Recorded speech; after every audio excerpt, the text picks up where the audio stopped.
This channel does not promote or encourage any illegal activities. All contents provided by this channel is meant for educational purpose only. আসসালামু আলাইকুম সবাইকে। আমি আজকে দেখাবো bug হান্টিংয়ের জন্য সেরা 5টি ওয়েব ব্রাউজার এক্সটেনশন, যেগুলো ব্যবহার করার মাধ্যমে আপনার হান্টিংয়ের দক্ষতা অনেকটাই বৃদ্ধি পাবে এবং আপনার টাইমটা অনেকটাই সেভ হবে। তো প্রথমে আমরা যে এক্সটেনশনটি দিয়ে শুরু করব সেটা হচ্ছে হান্টার বা ইমেল হান্টার। এটা দিয়ে আমরা একটা নির্দিষ্ট টার্গেট সাইডের যে ইমেলগুলো ডিসক্লোজ হইতেছে সেগুলো একসাথে পাই। তো এটা আমরা কেন ব্যবহার করব? অনেক সময় দেখা যায় যে আমরা একটা সাইট টেস্টিংয়ের সময় কিছু সিক্রেট কি বা পাস কি পাই, যেগুলো ইউজ করে আমরা যদি কোনো এই সাইটের কোনো ইমেল পাই সেগুলোর সাথে সেন্ড করে আমরা অ্যাকাউন্ট টেক ওভার করতে পারি। তো সেই ক্ষেত্রে আমাদের ইমেলের প্রয়োজন হয়, কিংবা অনেক ক্ষেত্রে আমাদের সিকিউরিটি মেলও খুঁজতে সমস্যা হয়। সেই ক্ষেত্রে এটা আপনাদের কাজে আসতে পারে। তো আমি এই সাইটটার হচ্ছে ইমেলগুলো এক্সট্রাক্ট করব, সেজন্য আমরা ইমেল হান্টার এক্সটেনশনটি ব্যবহার করতেছি।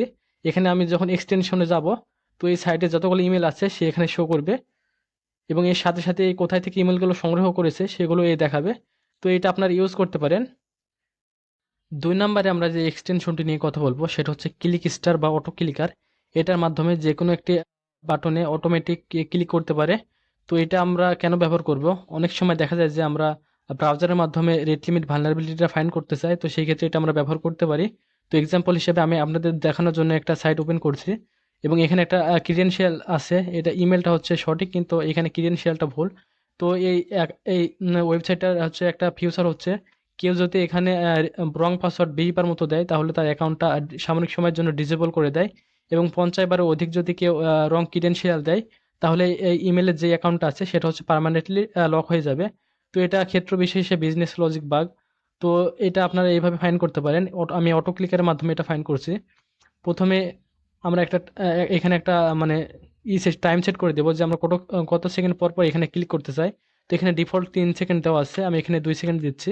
এবং টার্গেটের এখানে দেখবেন সিলেক্টেড টার্গেট, এখানে মারার পর এখানে আপনার যেটার উপরে অটো ক্লিক করতে চান সেখানে এটা সিলেক্ট করবেন। তো লগ ইন আমি এখানে সিলেক্ট করলাম। দেখবেন 2 সেকেন্ড পর পর এ হচ্ছে একটা করে মানে এখানে ক্লিক করবে। তো এই কারণে দেখা যাচ্ছে যে অ্যাকাউন্টটা কিছুক্ষণ পরে এখানে অ্যাকাউন্টটা লক হয়ে যাবে।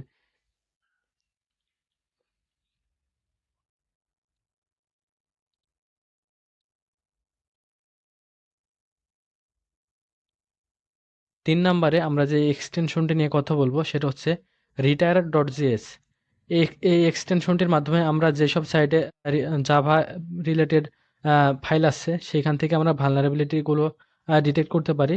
তো যেহেতু এই সাইটটা ভালনারেবল না, তো সেই ক্ষেত্রে এখানে শো করতেছে না, কিন্তু এই সাইটে হচ্ছে 2টা ভালনারেবল ভার্সন সে ডিটেক্ট করছে, যেটার কিছু সিভি পাইছে। তো আপনারা যদি কোনো সাইটে এমন কিছু দেখেন তাহলে সেই সিভিটা অনুযায়ী আপনারা একটু রিসার্চ করে সেটা এক্সপ্লোর করতে পারেন।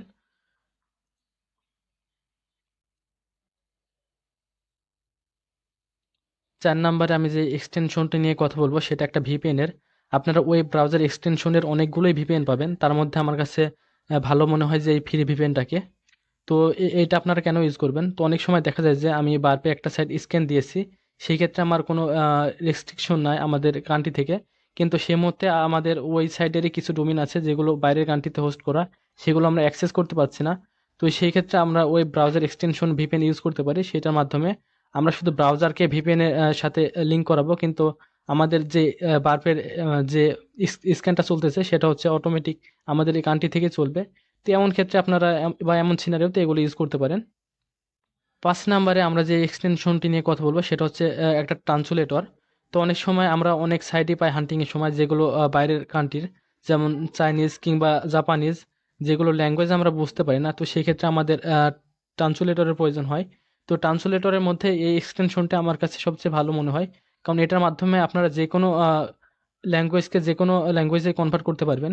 এটা যদি আমি এখন বাংলাতে কনভার্ট করি, তো এটা বাংলাতে কনভার্ট হয়ে যাবে এবং এর যতগুলো ফাংশন আছে যেটাতে আমি ক্লিক করব সেটা আমার হচ্ছে বাংলা ভাষায় ট্রান্সলেট করে দিবে। আপনাদের নিজ নিজ যে ভাষায় পারফেক্ট ফিল করেন সেটা আপনারা ইউজ করতে পারেন। তো এখানে কিছু কাস্টমাইজেশনের অপশন আছে যেটার মাধ্যমে আপনারা একটা সাইটকে যতবার ওপেন করবেন শুধু সেই সাইটটিকেই আর কি ট্রান্সলেট করে দিবে বা সেই ভাষাতেই। তো এইভাবে আপনারা এগুলো একটু ঘাটাঘাটি করে কাস্টমাইজ করতে পারেন।